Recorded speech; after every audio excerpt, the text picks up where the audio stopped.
क्या आप जानते हैं कि दिल्ली एनसीआर में इतनी धुंध क्यों छाई हुई है? क्या ये धुंध आपकी आंखों में भी चुभ रही है?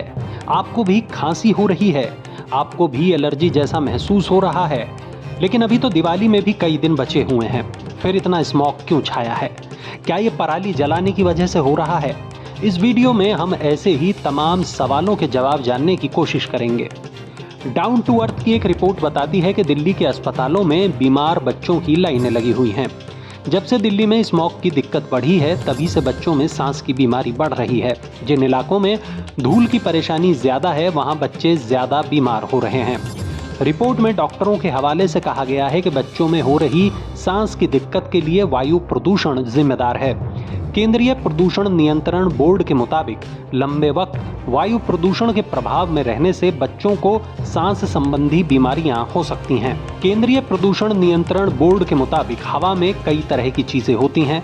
कार्बन मोनोऑक्साइड से लेकर ओजोन तक और नाइट्रिक ऑक्साइड से लेकर नाइट्रोजन डाइऑक्साइड तक। इनमें पार्टिकुलेट मैटर 2.5 सबसे खतरनाक होते हैं। ये PM 2.5 निकलता है वाहनों से, औद्योगिक गतिविधियों से, पटाखों से। इसी PM 2.5 को सेहत के लिहाज से सबसे ज्यादा खतरनाक माना जाता है।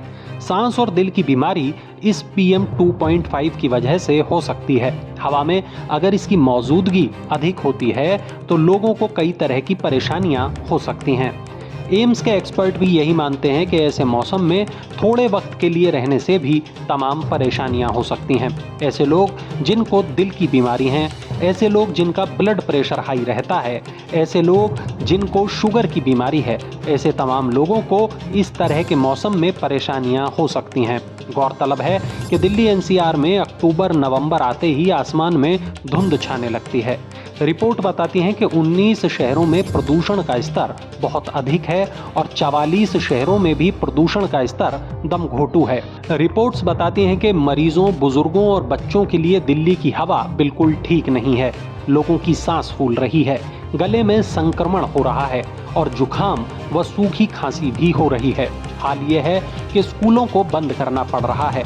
साल 2022 के मुकाबले साल 2023 में प्रदूषण की स्थिति काफी गंभीर है। विश्व स्वास्थ्य संगठन यानी WHO की रिपोर्ट के मुताबिक भारत के 130 करोड़ लोग ऐसी हवा में सांस ले रहे हैं जिसमें प्रदूषण का स्तर 5 माइक्रोग्राम प्रति घन मीटर से ज्यादा है। खराब हवा के कारण लोगों की उम्र भी कम हो रही है। एक रिपोर्ट बताती है कि इस प्रदूषण की वजह से टाइप 2 मधुमेह का खतरा भी बहुत ज्यादा है। इसका एक कारण जीवन शैली हो सकता है, लेकिन वायु प्रदूषण भी इसका एक बहुत बड़ा कारण है। मीडिया में उपलब्ध जानकारी ये कहती है कि वाहनों से निकलने वाले धुएं, उद्योगों से निकलने वाले प्रदूषकों और कृषि व निर्माण से निकलने वाले धूल कणों के कारण हवा में प्रदूषकों का स्तर बहुत ज्यादा होता है। ये प्रदूषण धुंध का एक प्रमुख कारण है। इसके अलावा दिल्ली में सर्दियों के दौरान ठंडी हवाएं चलती हैं, जो धुंध के लिए एक अनुकूल वातावरण प्रदान करती हैं। एक तथ्य ये भी है कि जलवायु परिवर्तन के कारण दिल्ली में बारिश की मात्रा में कमी आई है। ये कमी धूल कणों को हवा में लंबे समय तक रहने में मदद करती है, जिससे धुंध बनने की आशंका बढ़ जाती है।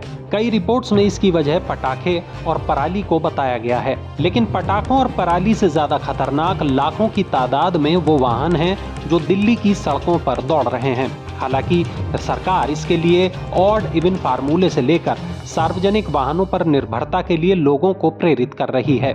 फिलहाल ये कहा जा सकता है कि अधिक से अधिक पेड़ लगाएं और अपने वाहनों को कम से कम ही बाहर निकालें, वरना आने वाले वक्त में ये हवा आपको बीमार बना सकती है।